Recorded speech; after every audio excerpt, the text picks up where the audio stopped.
रडणारं पोरग आहे, बापाकडे दिलं राहत नाही, आत्याकडे दिलं राहत नाही, मावशीकडे दिलं राहत नाही, आजोबाकडे दिलं राहत नाही, आजीकडे दिलं राहत नाही. मार्केटमधून आई आली आणि मालक म्हणतो अगं घे त्याला. गोंधळ करत घरात, कला हल्लोड सगळा, मरणाचं रडतंय ते. घे त्याला लवकर, शांत कर. पाहिल्या पाहिल्या लेकराची माय म्हणते अहो त्याला झोप आली. मी घालून पाहिलं त्याला पाळण्यात, नवरा म्हणतो की झोपत नाही.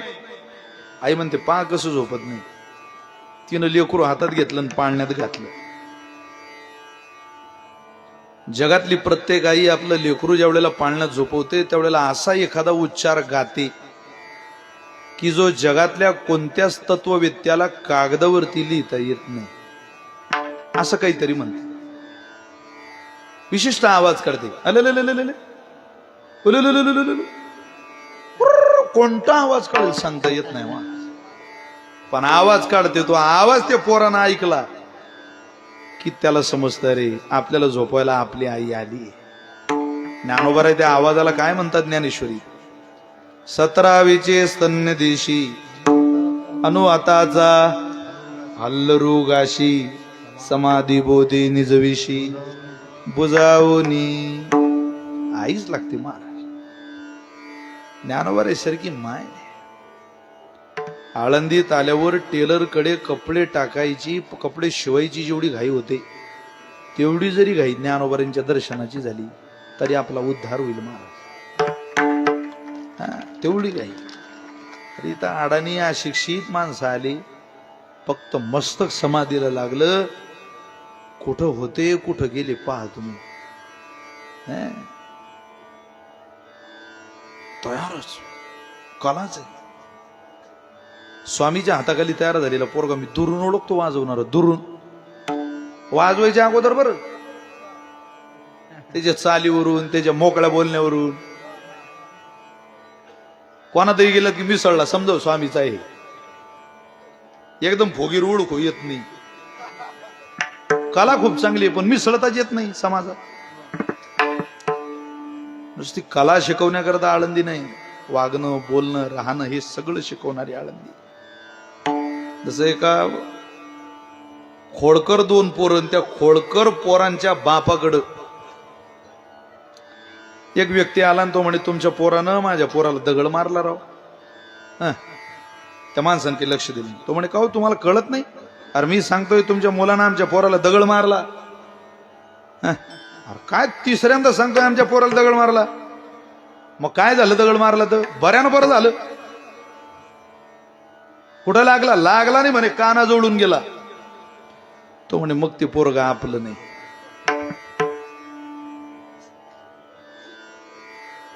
ज्याचा नेम चुकतो ते आपलं नाही. माझं असतं तर नेमच. जसं काही लोकांकडे शिकवण्याची कला, विशिष्ट अनन्य साधारण कौशल्य असतं. ते स्वामीजींकडे खूप मुलं तयार केले महाराज. तयारीची त्यांचा मुलगा पंजाबला जाऊन आला, गुजरातला अहमदाबादला मृदंग वादन केलं. म्हणजे देशातले गोड तबला वादक जाकीर हुसेन साहेब त्यांच्या बरोबर त्यांनी मृदंग वाजवला. ही साधी गोष्ट आहे का? इथल्या उंचीपर्यंत, या स्थळावर त्या उंचीवर जायला मोठ्या माणसाला पायाखाली खूप काहीतरी घ्यावं लागतं. तसं कोणी मोठं होत नाही महाराज, कोणी नाही.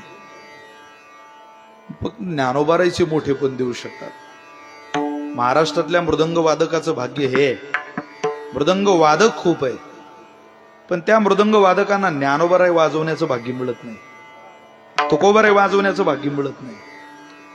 महाराष्ट्रात मृदंग वादन ही कला शिकून ज्ञानोबाराय वाजवून सेवा करता येते.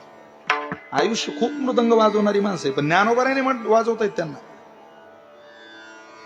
फक्त ज्ञानोबारांनी ज्याला जवळ धरलं त्यालाच ती संधी मिळते. आपण सगळे जवळ धरलेले त्या ज्ञानोबारांची लेकरं आहोत.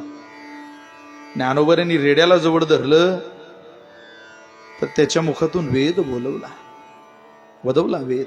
रेड्यामुखी वेद किती प्रमाण आहे आपल्याकडं. अगोदर तर असं म्हणे मुखातून सोडा, वेद महिषा मुखे शब्द आहे. मुखे, मुखाच्या अगोदरही वेद बाहेर आला. अख्ख्या रोमातून वेद बाहेर यायला लागली, वेदाच्या रुचा. ज्ञानोबांनी सांगितलं नाही, अरे महिषा हा अपमान आहे वेदाचा. रोमातून नाही, मुखातून वेद बाहेर आला पाहिजे. म्हणून वेद महिषा मुखे, मुखातून वेद बाहेर काढला. ही कला, ही कौशल्य, ही ख्याती ज्ञानोबारांची. म्हणून काय सांगू देवा, ज्ञानोबाची ख्याती. देवा रागवू नको, पण तुझ्यापेक्षा सुद्धा ज्ञानोबारांची ख्याती. अरे तू बोलवलं पण कोणाला? मुकम करोती वाचालम पंगुम लंगयते गिरिम यत कृपातमहम वंदे परमानंद माधवम. तू मुक्याला बोलवलं. अरे इथं मुक्याचा काय संबंध आहे? मुक्याला फक्त वाणीनं बोलता येत नाही, त्याला तोंडही असतं, त्याला जीभही असते, सगळंच असतं त्याला, फक्त शब्द फुटत नाही. अरे याला ज्ञान नाही, याला शब्द ज्ञान नाही, भाषेचं ज्ञान नाही, आवाजातलं काही घेणं देणं नाही, बरं मुख माणसाचं नाही. अशा रेड्याच्या मुखातून ज्ञानोबाराय जर वेद बोलवू शकतात देवा, तर ही ख्याती तुझ्यापेक्षाही पुढची आहे आणि ती तुला मला सांगावीशी वाटते. म्हणून काय सांगू देवा, ज्ञानोबाची ख्याती वेद महिषा मुखे वदविले. त्यांनी बोलवलं ज्ञानोबारांच्या मुखातून वेद. देवा अरे किती सांगू.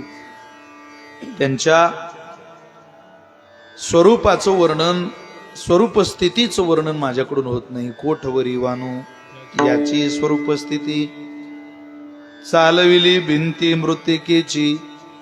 तू आंधळ्याला पांगळ्याला चालवशील, पण जिचा चालण्याचा अर्थार्थी संबंध नाही तिला ज्ञानोबाराय चालवू शकतात. ज्ञानोबारांनी ठरवलं तर भिंतीचं मंदिर होऊ शकतं.